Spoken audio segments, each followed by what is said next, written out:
I'm delighted to welcome Annabel Denham, who's Deputy Comment Editor at The Telegraph, to the show. Annabel, welcome. Thank you. Good afternoon. Good afternoon. Your take on the Mark Rowley thing as a journalist, so it could have been you standing there with a microphone, presumably, asking Mark Rowley, the Commissioner of the Metropolitan Police, what I think was a perfectly legitimate question, given concerns by the public with regard to two-tier policing. What do you think of what you presumably have seen on video over the last couple of hours of his behaviour towards that Sky journalist? Well, the optics of it aren't good, are they? The perception, at least, is that this is the elites trying to evade an issue that matters very much to the British public, and to have it on camera like that, and to know that that reel is going to be played on repeat throughout the afternoon, must have made hearts sink, not just in the Metropolitan Police, but I think across the government as well. And we had an interview earlier this morning where Yvette Cooper, the Home Secretary, was asked by her husband, no less, about that issue of two-tier policing. And I think what we've seen today is a development that I didn't really necessarily expect, which is the fact that the use of that term two-tier policing has shifted from perhaps being more on the fringes to actually being sort of a more mainstream concern, and one that the police are going to have to tackle head on. And I think it's another challenge for Keir Starmer to try and reassure people that, you know, that the government and the police haven't been tougher in response to the Southport riots than they were to Gaza demonstrations or the action and Leeds and previous Black Lives Matter issues, and the issues that we've seen on the streets of Britain every Saturday in terms of pro-Palestinian marches, Just Stop Oil previously, Extinction Rebellion. I mean, there's no doubt in our minds, is there, as commonsensical commentators, that there is a difference in the way certain parts of society are policed versus others. That's just a fact, isn't it? What you've got to be careful to do at the same time, though, is making those points, is to make absolutely explicit that there's no equivalence between the violence that we've seen over the past week and that's perhaps taking place during Gaza demonstrations, and not, at least not to my mind, anyway. Because but criminality is criminality, though, isn't it? So anybody that transgresses crime should be dealt with. I mean, yes, OK, certain things are more serious than others, but that doesn't mean that low-level crime, like, again, I use shoplifting as the example, should be overlooked.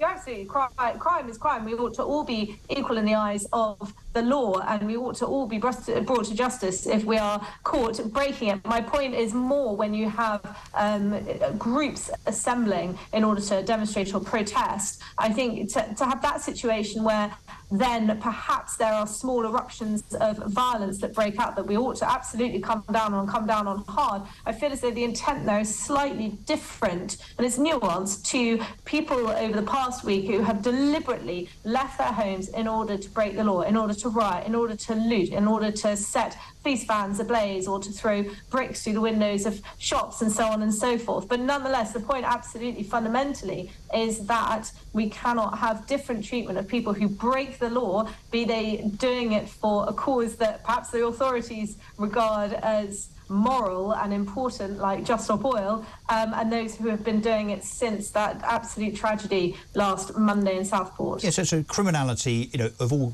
types, particularly the incitement to cause violence and damage, which is undoubtedly happening, and it is coming from certain instigators, if you like, on the far right, famously on the front pages of, I don't think your newspaper, but another, being done from the comfort of a sunbed from someone's holiday. That, of course, is not right and is to be condemned. But what I think we need to be very careful of, though, Annabel, and hopefully you'll agree with this, is that we shouldn't allow all protesters, all concerned Britons about the direction this country may be taking in terms of uncontrolled immigration, crime, two-tier policing.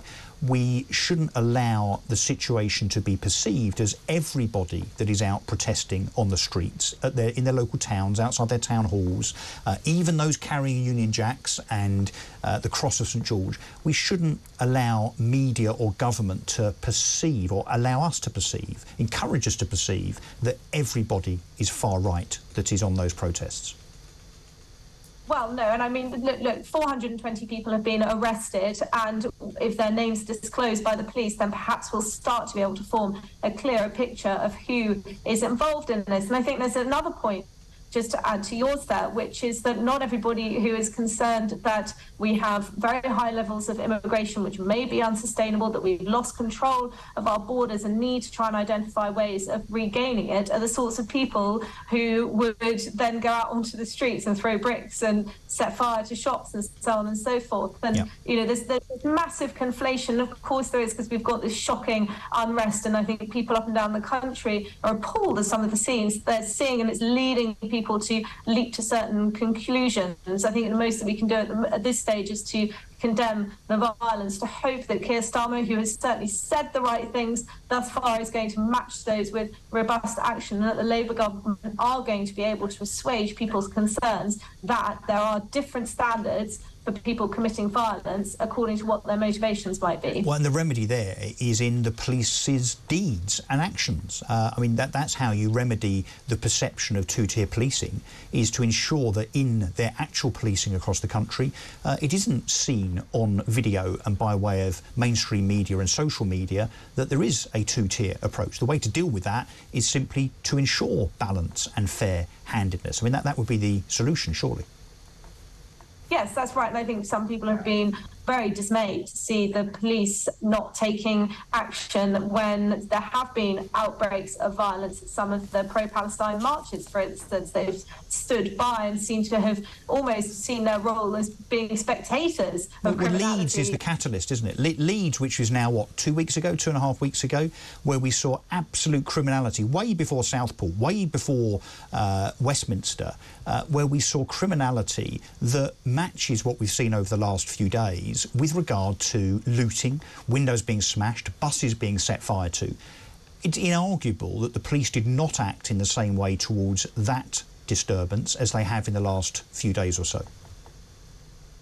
Certainly, I think it's become too easy for the police, regardless of what the trigger for the outbreak of violence is, for the police to argue that they aren't quite sure what they're allowed to enforce. They feel as though their hands are being tied, and for politicians, rather than simply telling the police that they need to get on and do their jobs and clamp down on this, to legislate, to try and find new ways of outlawing behaviour, which actually is already against the law. And my concern is that could be the policy response to it. We're having, there's a discussion going on at the moment as to whether Keir Starmer ought to recall Parliament, in order to have a proper debate about how the government is going to stop this unrest that we've seen over the last few days. And my worry is that in so doing, there may be some emergency legislation that is rammed through hastily without really thinking through the full consequences, when actually we just need to ensure that the police, I believe strongly in the right that people should be able to protest, but I also believe that people shouldn't be able to break the law, and the police have got to do something when, like the examples that you gave from a couple of weeks ago, when people are quite obviously resorting to crime in order to further whatever objectives they may have. And so, this is, it's Annabel, I'm very, very glad indeed that you mentioned your concerns about legislation on the fly, knee-jerk legislation potentially being enacted, because I worry from some of the narrative coming from Keir Starmer and from Yvette Cooper, the Home Secretary, over the last 48 hours or so. They talk about clamping down on this riotous behaviour. 100%, absolutely do that, right? As long as, again, it's done in an even-handed and balanced way. But what they've also said is that they're going to clamp down with regard to those on social media that are being seen to encourage such. Now, you'll be able to answer this probably better than most as a journalist. Where is the line? So where is the line between opinion as a commentator on Twitter or X versus incitement? And how do we worry and be concerned, bearing in mind that this is, to me, a government that is looking much less like new Labour, frankly, which is what it purported to be in the run-up to the election on July the 4th, and it's looking a bit more like old Labour. It's looking a bit more left-wing. In fact, it's looking a lot more left-wing than perhaps we thought it was going to be. Should we be concerned, based on what you said and what I've just said, about legislation that seeks to police social media comment and opinion? And then my second question is, if that's the first thing, does the second thing become the policing and control of the press and journalists?